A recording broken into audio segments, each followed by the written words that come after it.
சேலத்தில் குளிர்சாதன பெட்டியின் பின்னால் ஒளிந்து கொண்ட குழந்தை மின்சாரம் தாக்கி உயிரிழந்த சம்பவம் பெரும் சோகத்தை ஏற்படுத்தியுள்ளது.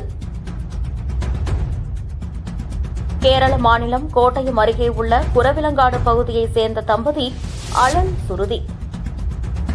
இவர்களது 1.5 வயது குழந்தை ரூத் மரியம் நேற்று மாலை வீட்டில் குழந்தை ரூத் விளையாடிக் கொண்டிருந்துள்ளார்.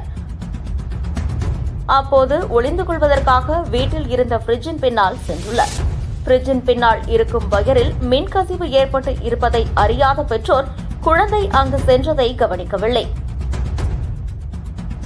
பிரிட்ஜின் வயரில் இருந்து மின்சாரம் பாய்ந்து குழந்தை தூக்கி வீசப்பட்டுள்ளது.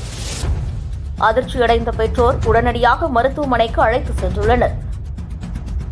ஆனால் செல்லும் வழியிலேயே குழந்தை பரிதாபமாக உயிரிழந்துள்ளது. தகவல் அறிந்து வந்த போலீசார் இச்சம்பவம் குறித்து வழக்கு பதிவு செய்து விசாரணை மேற்கொண்டு வருகின்றனர்.